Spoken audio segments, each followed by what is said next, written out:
Hey guys, it's Brian here again. If you're a new viewer, welcome. I hope you really liked the video. And if you're a returning viewer, thank you so much for coming back.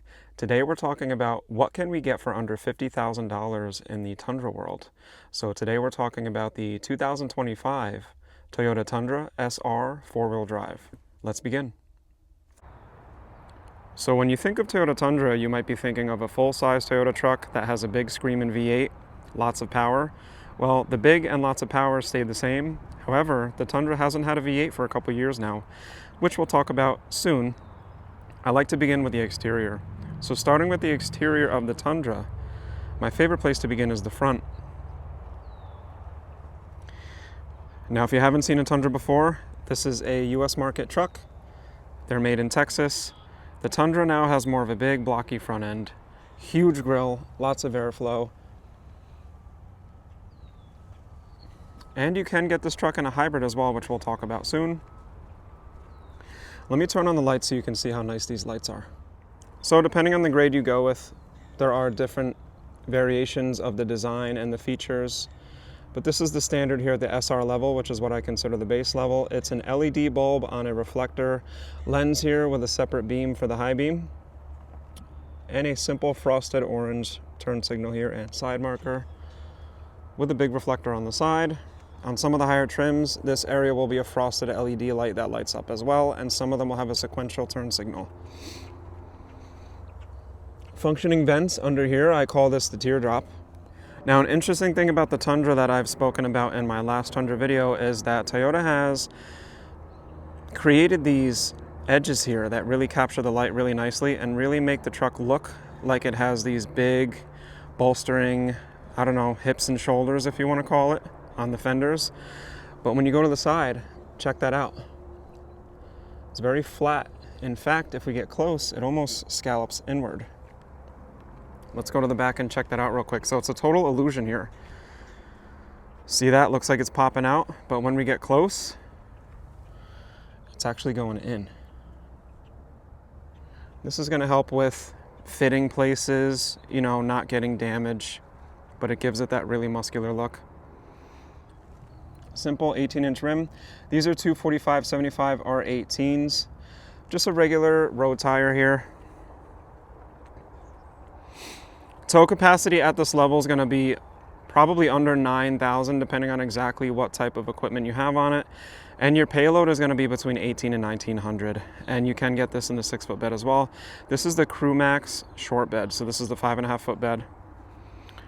But I want to go in order here. On the mirrors, no painted, just a simple non-painted plastic. They fold in very easily, no electronic mechanism. Simple stuff here. Remember, we're at the base level. Also non-painted handles, which in the Tacoma world, you'll even see these on some of the higher trims. And here's what your standard running boards look like on the Tundra SR. You can see this on any trim, but they seem to be more popular on the base models. You'll also notice how inside the wheel well, Toyota's moving on to a felt finish here, which is really going to help for road noise. It'll hold on to dirt a little bit, but if you give it a good wash, the dirt actually comes out pretty easy. Let's get inside here and check it out a little bit. This truck is on the TNGA-F platform, which means it's made to handle and crash a lot better than the previous generation. And since we're getting underneath, let's get underneath the front. Here's the insert where the fog lights would be on the higher trims. You can get that on the SR5. Tundra is stamped in the front.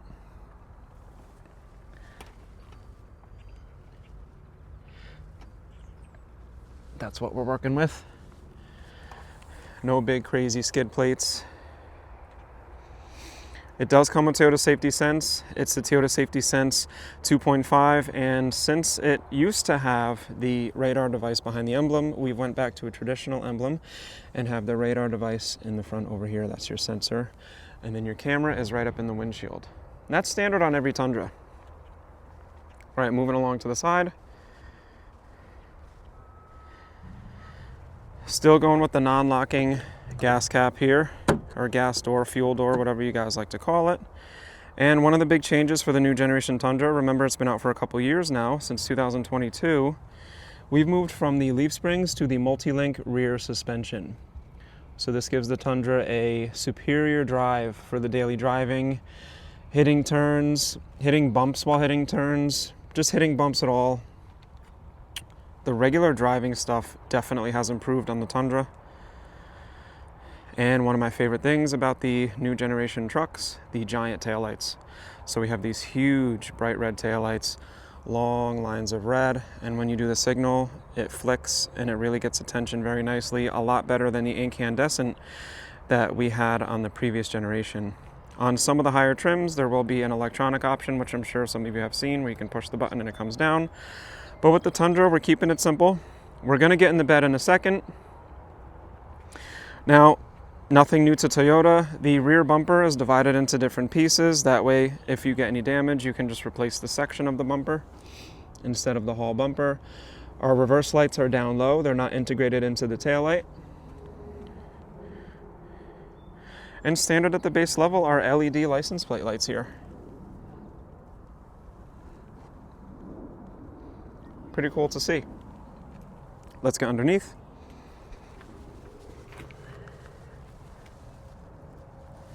There is our spare, traditional chain and lift method.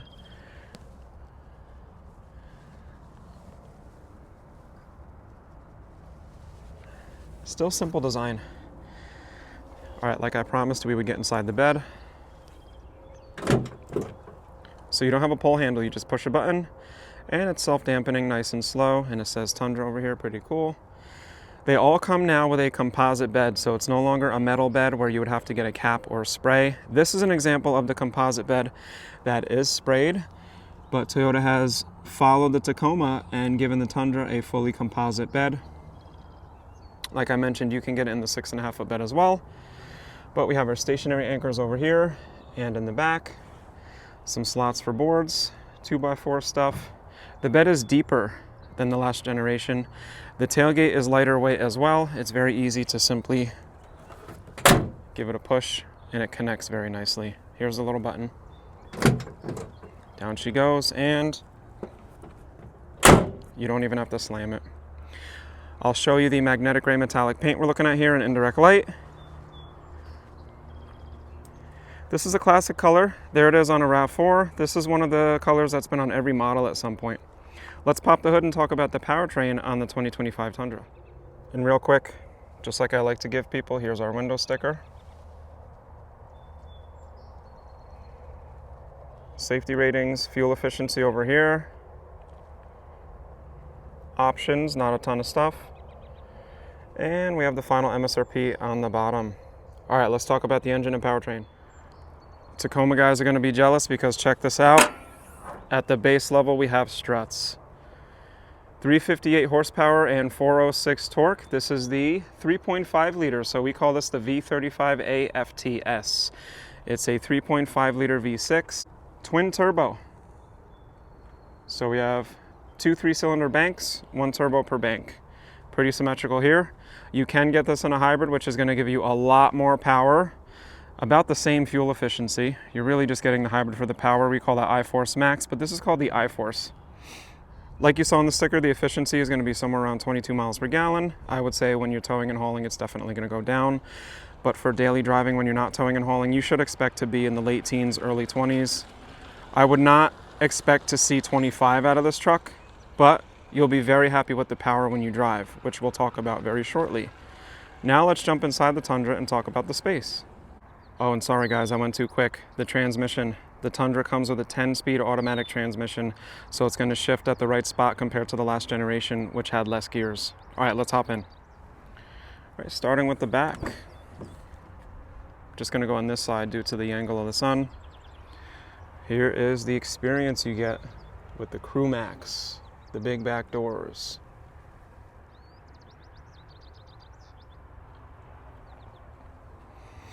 Let's take a second to talk about what we get in the door card. To be expected, hard plastics, like most Toyota trucks. A little bit of soft stuff over here, nothing crazy, just enough so you're not hurting yourself. With the TNGA trucks, auto up, auto down windows all around, which is nice. Good storage over here, a little bit more height for bottles. It'll probably be just a regular water bottle from the store. I would imagine your scramblers might be able to fit in there, something small. Storage is decent though.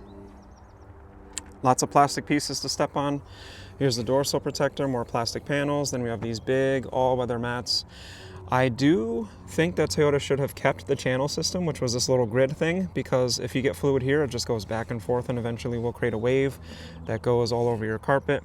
Think about that. Toyota, please move on to the grid. We really liked that because it trapped the fluids. The seats have this interesting bubble design here. It feels really cool to touch. It's very firm. A little less prominent down below. Now we're keeping things pretty simple. Storage is plenty underneath. And there are these little racks that you can customize, so you can run fishing poles, firearms if you go into the range. Really nice to see. If you go with the hybrid Tundra, this is where the battery is going to live, and you're going to have no space down here. So just something to think about. And then you pull this. I wish we did this with the Tacoma. With the Tacoma, we have this awkward little strap and clip thing that doesn't really work very well. Really nice move. Just pull that and they come down. Speaking of pulling on ropes, if you pull this up, there's a little bit more storage back here. No hard plastics. It is a soft thing over here. We have the anchor for the car seats. I believe this is a grocery hook. The user manual, we'll talk about that. A little bit of storage on the side. And we have the clip here for the seat belt.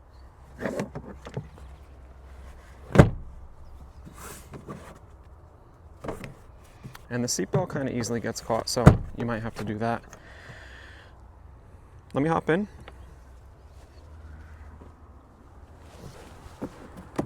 Very easy to get in this truck.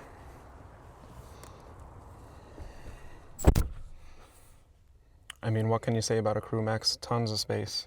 Tons and tons of space. You can have probably 5 people who are over 6 foot in this truck.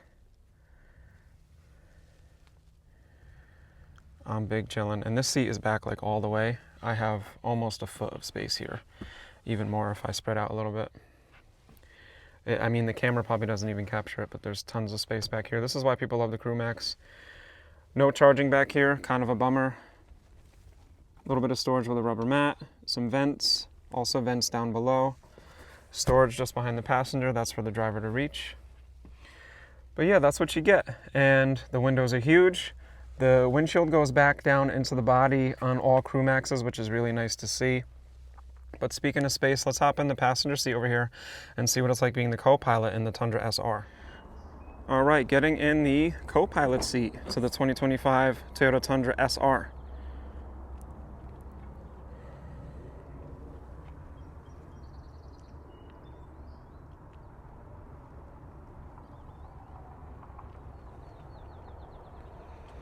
So for the door card, similar story as the back, except instead of the hard plastic, at the base level, we actually have some soft stuff here. So another thing that Tacoma guys are gonna be a little jealous of, because even an off-road Tacoma or Sport, we'll keep the hard plastic, but at the SR, we have some soft material, which is really nice to see. A light subdued engraving that says Toyota. We also have a deep engraved Tundra over here on the dash. We're starting to see that a lot on the dashboards of the trucks. More soft material here, which is a little bit more spongy than the back row. Secret storage down below, really cool. Handles in a decent spot for reach, which you'll see when I get in. And about the same storage with a little bit of extra stuff on the sides, so you can run some skinny stuff on the sides. And we don't have a courtesy light, but we have a reflector, just in case the door's open and somebody's driving on the side. I love to see this. Toyota bolts down, or clips, whatever you want to call it, the floor mats to the floor on the passenger side, because when you step on that, if it's not bolted down, it starts sliding around. And interesting, in the front we have the channels like I mentioned, so when fluids spill, they'll get trapped and they're not going to slosh around. It would be nice to see that in the back. Not sure why they made that decision, but we have that same design here on the bolsters. Let me zoom back a little bit. Now I'm going to zoom in. We have 2 different designs here on the cloth. I think they did really good with the cloth. When you touch it, it feels very durable. This is a little smoother. This has a little bit more of a ribbed feel. You can just feel this material. It's going to last for a very long time. These don't stick out too much, so when people slide out, they're not going to get ruined. It is a manual seat, does not have a height adjuster. You just pull the bar to slide it, recline it. That's it. That's all you get. And I believe it's that way for the driver as well. But let's hop in Close up the door. Big windows. Now I'm just going to open this for fresh air while I talk to you guys. Here's what it looks like.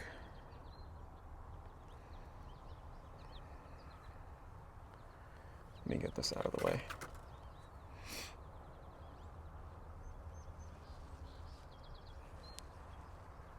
It's very comfortable. I also really like the black upholstery on the top instead of the gray. Just gives it more of a quality look. I hate to say, I associate the black upholstery with a higher trim vehicle. I like how it creates that contrast so you can see a little better. I'm not big into super light interior on trucks. To each their own. Big bucket over here, lots of storage. This thing is deep.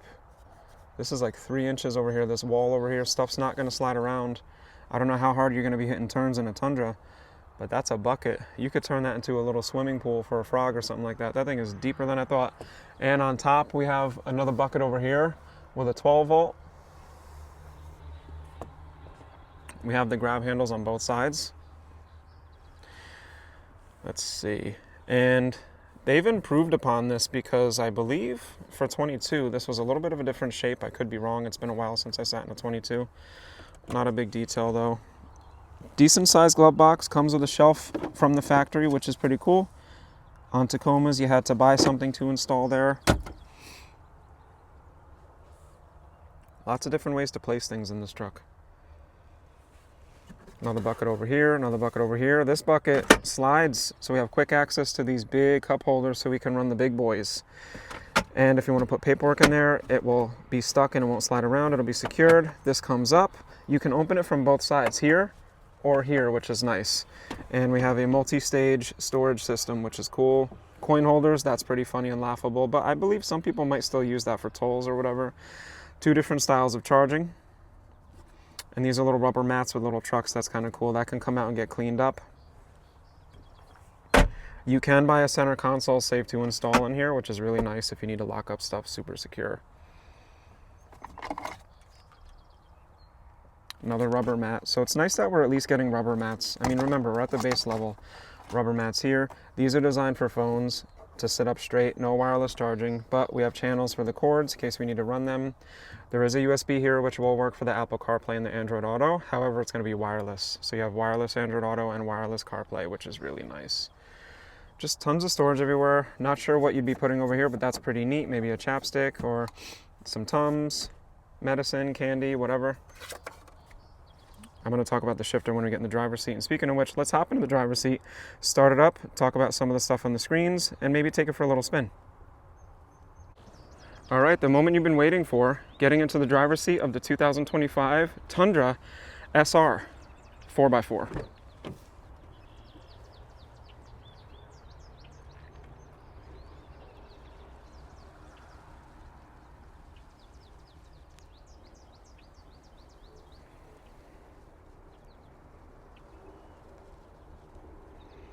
There's that nice seat, just like the passenger side.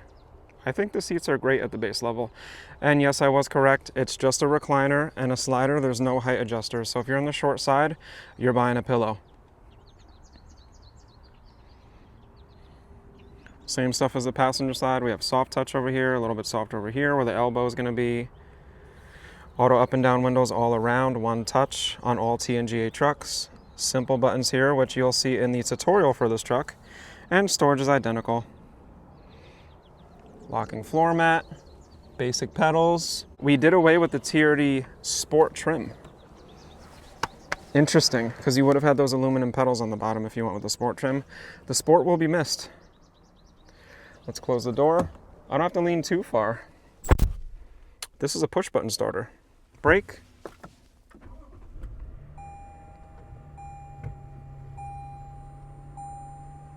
That's pretty neat. There's our 8-inch screen. You can get a 14-inch screen on some of the higher trims. Also, another nice thing to see is the automatic climate. So I push auto, I can set my temp to whatever I like, and it's going to modulate not only the air speed, but the air direction. Now I can do these on my own, but when I push auto, it does it for me, which is nice. Simple foam steering wheel, no leather wrapped, no heated seats, no heated steering wheel. Big steering wheel, easy to use, very grippable. All the controls are in the front. We've got our automatic cruise control stuff here, lane departure alert, sensitivity level. This is all part of Toyota Safety Sense. Then we can go through the different menus and selections and change some settings on the screen in the middle here. We call that the MID. That stands for Multi-Information Display. It's a simple, easy reader. So seeing your tachometer and speedometer and reading them very quickly without having to think about it is simple. We also have our voltometer and our oil pressure gauge on the top there. It says Tundra, keeping it simple. Also nice to see automatic headlights at the base level, and with every Tundra, a headlight leveler. So we can level these headlights on the fly for when we're hauling if we need to get them up or down, depending on how much we have as far as load. Automatic high beams ready to roll. Brightness adjustment to the gauges, nice to get to. Odometer and trip. We got to see this more in the Tacoma Toyota. It's really hard on that 12.3-inch display to adjust our odometer and our trip. And the classic tried and true bed light switch. Super simple, looks like a jellyfish. Now, one of my favorite things, the shape of the shifter, it's super ergonomic. Just fits the hand perfectly. There's a little button here, push the brake, down to drive. We also have the Tiptronic shifting, over. I love it. No turn dial, no buttons, a regular shifter, and after you put it in park, within a couple seconds, the automatic parking brake applies, let go, doesn't even roll. The 4x4 you don't have to reach for anymore. Used to be a dial over here electronically, now it's a little lever. So I can go 4 high on the fly, 4 low, go to neutral, put it in. Simple.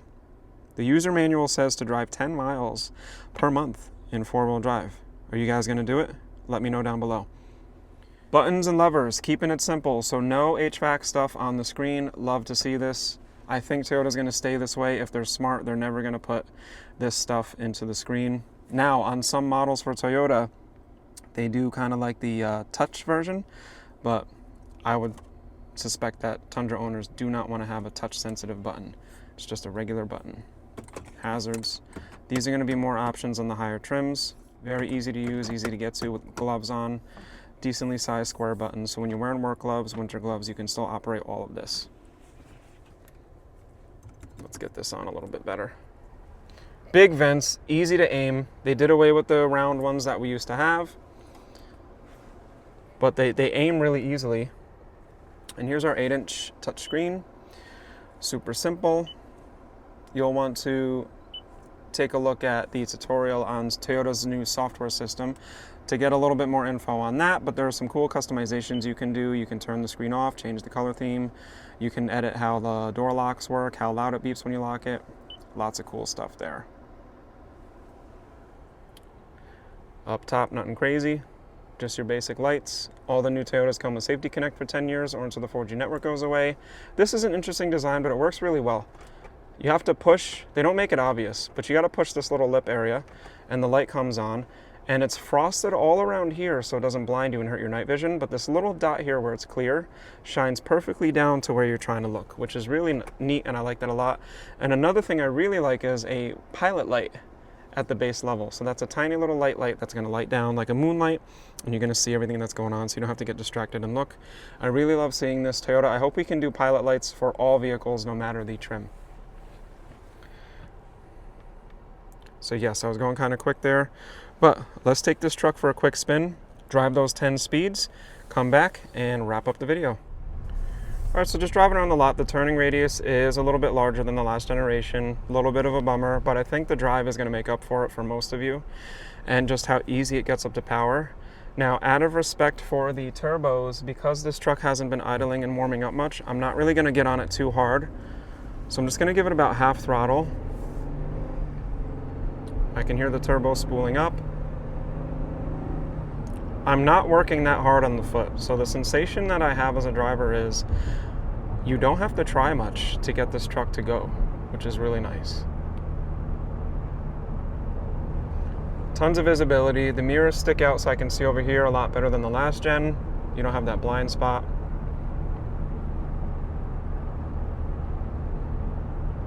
It doesn't feel as boaty. It's more of an SUV feel. I feel very comfortable, very planted, very stable. It's an upgrade for sure. And that's the thing about turbo real quick that I'll talk to you guys about. You know, with the turbocharger, there are some people that are worried about the turbocharger, some people are very unhappy about it, and some people love it. With turbos, and this is nothing new to most people, but to many it is. With turbos, you just want to change your oil on time and let your engine warm up before you work it.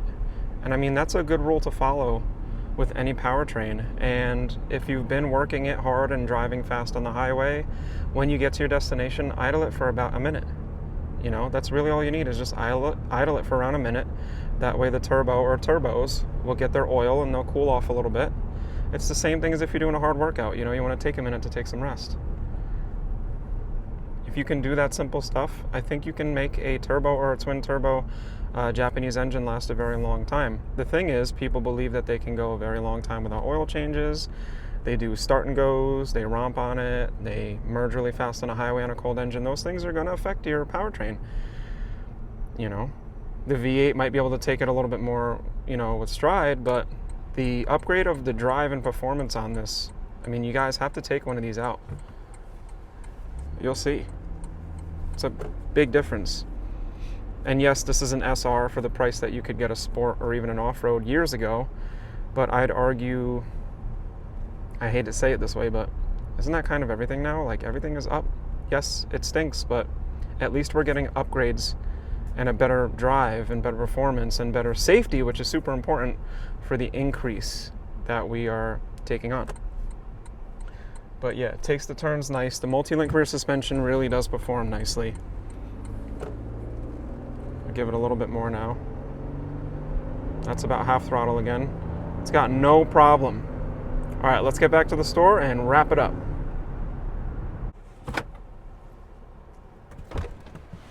And there you have it, guys. We took a look at the 2025 Toyota Tundra SR Crew Max short bed 4x4.